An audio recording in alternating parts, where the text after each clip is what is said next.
communities are doing the same thing. Between 7:30 and 9 o'clock. So you all could be meeting at 9 o'clock, but we chose to come here at 7:30. So because we're early birds. So you'll notice that you do have an announcement sheet that tells a little bit about our presenters this morning. On the back, or also on the front of that sheet, it gives you a place to ask questions or to write down a few questions if you would like to write down a few questions that you would like to think about as each presenter is presenting, to remember for their question and answer portion. On the back of that sheet, it does have a few announcements. If you have an announcement you would like to make for next week, if you will email myself or Barbara, we will be glad to, a community announcement, we will be glad to make that for you on this sheet. Our first presenter for today is going to be Kevin Cotton here with Brothers Barbecue. We are so thankful that he is willing to host this for us every time. He was one of the first people that we called, or that I called to say, hey, what do you know, when we first thought about doing this, after going to Kansas, we pulled together some entrepreneurs and said, hey, do you think this will work? Right after thinking about it, Kevin immediately said, hey, you know, Brothers would be a great place to do this if you'd like to do it. In the beginning, we weren't sure where we were going to have it, so we kind of threw around a couple of ideas, but Kevin immediately said, hey, this is an option. So it is a commitment. He has extra staff that come in the morning, and he graciously pays them to do that, and it is an extra expense for him, and we graciously thank him for his time and the commitment he spends each and every week to have us come out each morning. But anyway, without further ado, Kevin Cotton.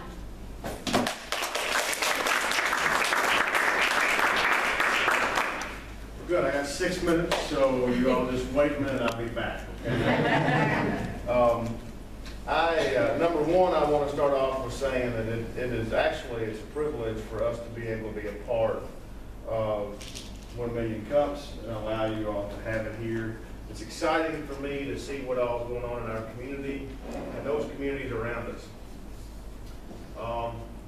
I'm not the greatest at PowerPoint. My sister was supposed to be here, and as you can see, she's not. So we will. Do you want somebody to do your slides? And that would be great. If I would just touch the button, it will move itself through. So, and since you're going to do it next, you got your little USB drive. I have. Okay. Old school. Well, since it's not going to work on TVs, what I've done is over the past 18 years, 17 years, we've made a lot of mistakes. Go ahead and go to the next slide. Where we came from, this business was handed down to 4 generations of my family. Started with my great-grandfather and then just worked itself down. I took over in 1996, and I started off in a 120 square foot building, so 10 foot by 12 foot. So look at your bathroom, and that's where we started. It was in Greenville, Kentucky. We were transporting food from our Anton store, which was my mother's at the time, and we would come over every morning and pick it up, take it back over there, and sell it, and hopefully sell out by the end of the day so they didn't have to bring anything back. We expanded to a downtown location in Greenville in 1998. 2002, we moved to a new location near Central City, next to the Walmart down there. Most of you have probably seen it if you've been up to Central City. And we needed that because we needed more parking and better visibility. In July 2006, we had the opportunity to come to Madisonville, and I knew that if I could ever get to Madisonville, that this was the place for me. I mean, I knew that this was home for me. July 2013, we decided to make the move to expand here into this new location that we have, which has been great. Next slide. The refrigerator and the stove down there, that is what I started with. It was 50 bucks. It was sitting in somebody's garage. They had just remodeled and wanted to get rid of it. You can go to the next slide. So that's how I got started. I was working for Barnett Strata Funeral Home, took my last paycheck, took my paycheck over, bought the stove and the refrigerator, bought some samples from the Anton store, Took them to the banks, took them to the mayor, city councilman, those type of folks over in Greenville, and said, hey, what do you think? Is this something that you all would buy? Well, absolutely. So here we go. Brothers is community-centered. We believe that the success of our business here in Madison and Hopkins County can be directly linked to our community-centered focus. We spend a lot of money with our schools through the sports and through dance and color guard, and if it's a program in the school, somebody's knocking on our door saying we need 25 bucks. Well, we usually give them their 25 bucks. We sponsor the Habitat for Humanity builds. Every Habitat for Humanity home, we at least provide one meal for them at no cost. And typically, if he gets in a bind and needs more, we'll provide those for him as well. Active in United Way campaign, past 2 years, we received the highest contributor for small business. This last year, I think it was a little over 2,200 bucks, and this year they've set a goal of 10,000. I believe that they'll reach it. It's going to be, they've got some really good plans. So if you hear Brothers Barbecue doing something for United Way, it is the employees that are doing it. It is not me. It is the employees that are volunteering their time to come in to pull it off. We received the Small Business of the Year Award from the Chamber in 2011, participated in Hopkins County Leadership, received a Burns Recipient Award for that. Phenomenal program. If you have an opportunity to go through it, please do so. You can see Lee after the meeting. Active in several nonprofit boards and events through, if I sit here and try to name them, I would forget them. Family Advocacy and Teen Challenge are just a few of them. Next slide.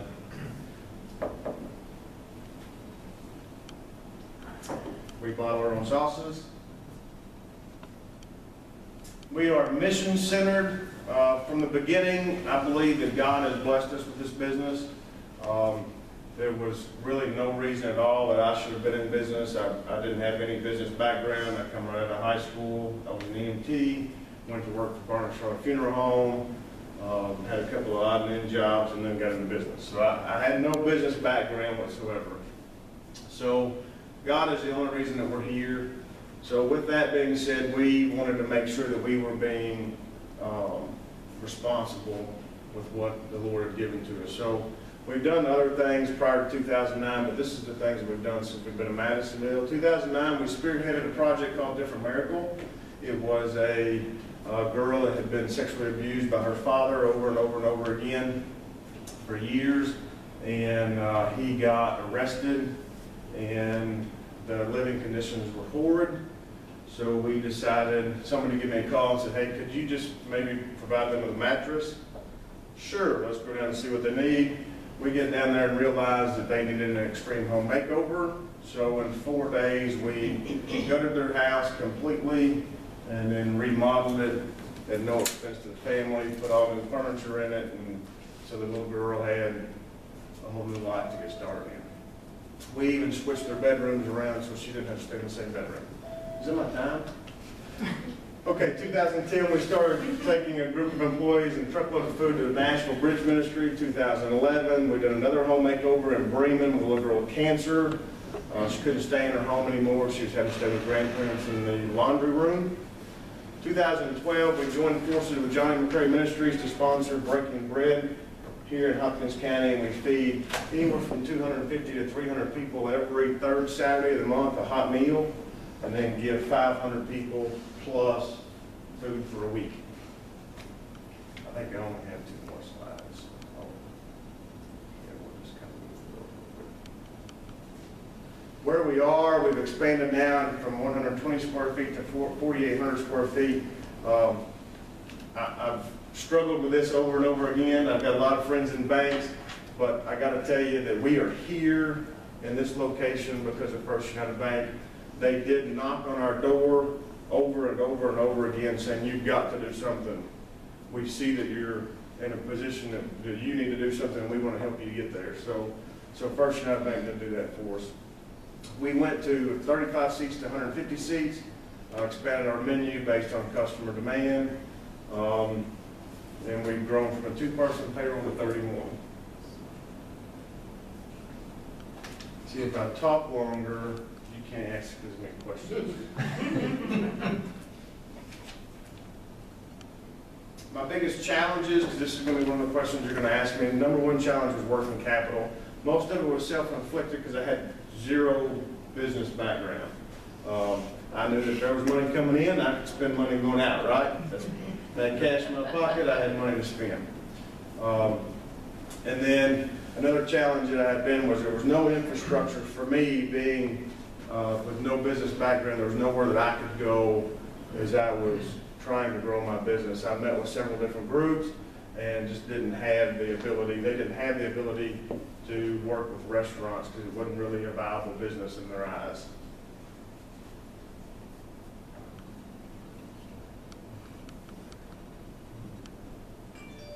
Now, with that being said, I'm very excited about the turn that Hopkins County has made with the EDC program.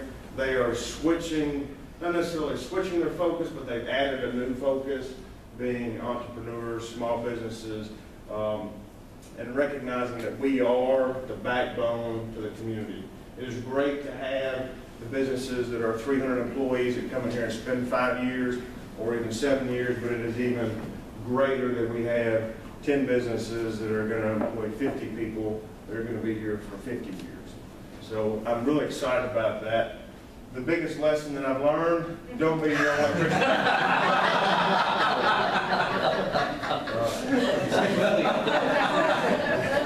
So, all right, I'm all yours. I want to take a minute to tell you something about Kevin. This is not a question, but about 12 years ago, we had a big meeting out here in this parking lot, and we brought in astronauts. I don't know if Kevin remembers it or not, but the caterer that we'd set up that day didn't come. It was kind of a nasty weather day and everything. And I called Kevin in Greenville and said, can you come and sit your, and Kevin said, I'll be there. And he came and sat up here from Greenville for us that day and had food for us. That's the kind of guy Kevin is. Yeah. I just wanted to ask a question because when you're first going into business, as we both know, how did it make you feel whenever those groups told you that you were not a viable business? I'm the type of guy, I was actually told by family members that I wouldn't last 2 months. It wasn't going to happen. If you tell me no, it's the wrong word to say. Because I was the type of guy that I'm going to prove you wrong. And I was going to do whatever it took to make it work. If it meant that I had to work 2 jobs, and most of my life I worked 2 jobs so that I could keep my employees paid. Whatever it took for me to move forward is what I've done. It was disheartening that I had taken a day off from work, taken away from the business, and went to those meetings, and I had everything prepared. But what I didn't really realize is what the Lord was doing was preparing me for my future. Because I had those meetings with those people, I had to dig deep and I had to find the information to give to them. So it wasn't a total loss, but it was also a drive for me to be able to say, well, I'll prove you wrong. Well, that's good. So, and we've been blessed by doing that. So. Question for me, whenever you make a decision to expand, I mean, for a restaurant-based business, it makes sense to expand your seating space just for your clientele. But to make a decision to make a room like this available for community and stuff, tell me what started that drive and what the difference is. So most of you know that I work for the city as a pub ed and fire inspector, and when I go out to do presentations, I found that I didn't have everything I needed.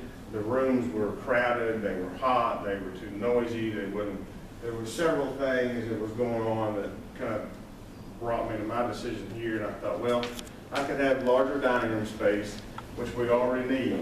We're already finding that out. But I needed something that I could say set us apart from everybody else. And that's why we've done what we've done. Typically, you all have been here for the past few weeks, but because of my presentation, my TVs don't want to be on the same page. So most of the time our TVs are working, our projector is great. We've got smart TVs with internet capabilities. We've got video conferencing, phone conferencing, everything that you could possibly need to put on a conference or a training for a small group is what we try to do.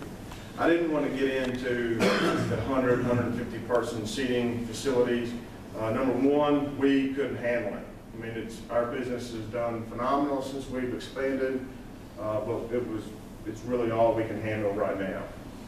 But I knew that this was a need in the community, and I've always wanted to have the ability to say, hey, you know, Kent, let's get together and have a meeting with the chamber, and let's do it back here in my boardroom, and kind of have that intimate setting that you could have that's comfortable.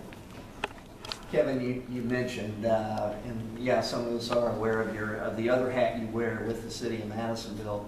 Talk a little, if you will, about how you balance the ongoing responsibilities that you have there, now that you're back off that shocking experience that you had, and with a fast-growing business that has really made some leaps. How do you do that? Because there may be some people in here that are either trying to balance keeping that day job and looking at, okay, you know, do I make the jump and jettison from the day job going full-time with my business?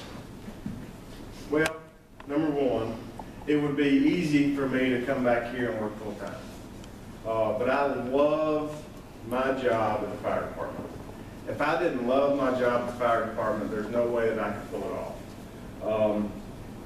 The benefit of owning Brothers Barbecue and being working at the fire department and the position that I'm in is through Brothers Barbecue, I have been able to make a lot of contacts. So as an inspector, when I go in to inspect the Paragon, Mark and I have had a relationship for the past 8 years through Brothers, so he knows who I am and knows what kind of guy that I am. So it's been really an easy job for me to be able to go and say, hey man, you need to fix your emergency lighting, or you need to clear your exit ways out. So then on the flip side of that, being in the fire department side, I've learned a lot here on what not to do electrical. In case you didn't know, I got electrical. But I have a phenomenal staff, and I have some staff that have been with me from the conception of my business. And even prior to that, they were with my mother when she had the business. My wife keeps me very well organized. She keeps me on task. We have all the technology that you need, you know, from the Google calendars. I have 6 different calendars going on, you know, catering calendars, business calendars, fire department calendars, personal calendars, and then, you know, so it all links in together. So all I got to do is flip my phone out and look at it and say, oh, well, today we got X, Y, Z going on. So maybe on my lunch hour that I get, I need to swing by Brothers and just say, hey, how's things going? And then walk out. But my staff is phenomenal. And to come up with 30, 31 phenomenal staff members is amazing. We've never had that in the past. So. How do you do that and keep that and maintain that? Because the national trend is like 2 to 3 years for people to switch jobs. I take, as with the whole business concept, I take a lot of risks. I'm not afraid to take a risk. And I feel like that the Lord sends the right people to us. And if I sit down and talk to you and you tell me you've been a convicted felon and you've got X, Y, Z going on in your life, I can look at that through my team challenge, board membership, my family advocacy, all that stuff. I can look at those people and I can see that there's more to them than what their past is. And if I give them a chance, 90% of the chance, 90% of the time, they're going to give me 110%. You quickly realize who you can't hire. If you hire one of those individuals and they are only giving you 75%, then those are gone. And those that are giving you 110% realize that. So that's why they continue to give you 110%. The other thing behind that is we have a lot of fringe benefits here. They get to eat a free meal every day. No matter whether they're 4 hours or they're 8 hours, they're going to get a free meal, free drinks. We do a lot with them throughout the year. All of my employees, except for my startup employees, are making more than minimum wage. So then we have a tip sharing program. So if you leave a tip, it's not going to just that one server. We put all the tips in a safe. In December, based off how long you've been here for that year, whether you've been here for the full year, you're gonna get 100%, half the year, you're gonna get 50%, and then, you know, we'll divide it out like this, a tip bonus that they'll be able to spend for Christmas. So they look forward to that because that's Christmas money that they don't have to worry about. One of my employees actually is single mother. All of my employees have stories, but my single mother told me last year at Christmas, she said, "You don't know how much it means to me that you give me this job." She said, "This is the first year that I haven't had to put my daughter on the angel tree for Christmas gifts." That's what Brothers is built on, those type of individuals. So that's how we've been able to come up with our. We never went until this morning, but I worked out of your trailer last month with Breaking Bread. Some of your employees were there, and it was amazing. They all had good things to say. They said, you know, Kevin's great to work for. I was, you know, you weren't paying them to say those things. It was just a really great experience to work. And we served 270 some odd spaghetti meals last month. We have a great group of team members here, so. When you speak to your community involvement, I know a lot of businesses sometimes may see being involved in the community and supporting community events as a, for lack of a better word, a liability at times. But I mean, I know you do it from your heart, but how has it benefited your business in doing that? I believe that, number one, you can't outgive God. The more money that you give out with the right heart, the more money that He's going to supply back. So if I want to go out and do something special for Team Challenge and not let everybody in this room know, I just want to go do it and take care of it, the Lord will return that to me, and I have no doubt. But if you have that question about community involvement, you need to be involved in the community. By going out and being involved in the community and supporting those programs, those people are seeing what you're made out of personally. And if you're willing to get your hands dirty and you're willing to, you know, volunteer your time to do those projects and you're willing to put your name on the line for it, then guess what? You're somebody. You know, you're really, truly an individual that they want to put their trust into, and they want to support you so you can support those programs. So that's kind of how I look at it. That might not have answered the question, but that's how I look at it. So where do you go from here? What's the next step? We have had a franchise study, and that's been one thing that has helped us get to where we're at today. The franchise study showed me a lot of the places that I was lacking. Budget-wise, I didn't have a budget up to about 5 years ago. So they have told us during that franchise study that we are a franchisable business. What we do have to do is we have to change the name. We can't be Brothers Barbecue. Once we moved to Madisonville, we tried to buy the rights to a website, bbq.com. Our brother is brosbbq.com, and found out that those individuals were in Denver, Colorado. They had a lot more money than I had. Right after I called them, they trademarked the name and did not give us the ability to do anything about it. Now, I have been in business longer than they have, but for me to fight it would cost an enormous amount of money. So where do we go from here? We are looking at a couple of other locations. Once this one kind of levels out and we can kind of get a good, see what the numbers are going to be. Right now, all of our numbers are based off of last year's numbers. So we're up 67% for the year over last year. But what happens in September will kind of be the telltale of what Brothers Barbecue will do in the future.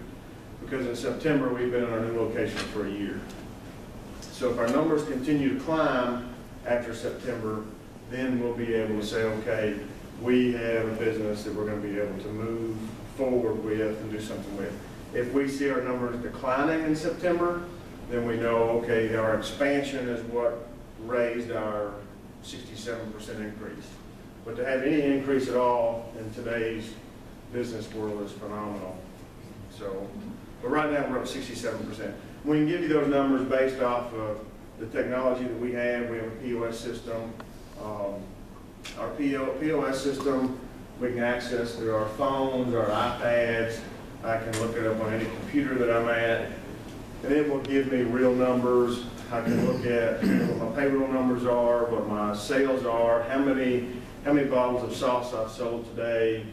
And what that's giving me the ability to do is when we have our team meetings, I can come in here and put some of that stuff on the board, and I can show them, you know, if you just sell one more bottle of sauce a day, this is how much money that it's going to make us at the end of the month. So, How often do you have team meetings? we were having, when I was off because of my electrical experience, we were having them very often. Every 2 to 3 weeks, we would bring everybody in and sit down and say, okay, this is what we see. And we needed to do that because we made the expansion. This has been a complete turnaround from what my staff is used to. We're used to a quick service, walk in the door, we hand it back across the counter, and you're out the door. Well, this is a totally different setting. We still try to accomplish that, but it's not been as easy for them. We brought in a lot of new items. The kitchen, you know, our kitchen was so small before that now they have every piece of equipment that they can imagine back there to work with. And so we've had to adjust and readjust and just like my computer's doing, it's readjusting the screen resolution every few minutes for some reason. That's what we've had to do. And those team meetings have been very important. What I have started doing, though, because I want to look forward to maybe something on the south end of town or something in Hoptown or something in Owensboro, those stores are going to have to be more self-sufficient. So I have started letting my team leaders or my management staff conduct the meetings other than the numbers. And they have to come up with topics. They have to come in here and say, okay, night shift, this is what we're seeing, or day shift, or, you know, I'll let them conduct portions of the meeting other than the numbers. How much of how the business works and what your responsibilities are and your staff's responsibilities are, do you have you documented that, or how do you do that training process of who's supposed to do what? My wife is very organized. We have lists. Everybody has a list. So when they get here, even if you're the dishwasher, you're doing more than just washing dishes. You'll have a page and a half of things that you're responsible for while you're here. And it's, you know, everything's listed, and even some of us just describe out of what to do. And they have to check it off every day that they've done it. I'd like to get that computerized, you know, on an iPad format so that all I gotta do is click a button. But right now, we're still using paper and check marking everything. When we do move forward in our business, the second phase of our franchise is they'll come in and do all of our SOPs, they'll do all of the documentation, and if you were to be interested in a location in Owensboro, I would hand you a binder that has everything in it. If you have any questions, it's in that binder. Now, through the franchise, the fees will pay for us to come up and spend time with you, and you know, you come here and spend 2 weeks here to kind of learn what we're doing and how we're doing it. But right now, every employee that's here has a list that they operate off of, which is how we're able to. Which includes you? Which includes me? No. Okay, thank you very much.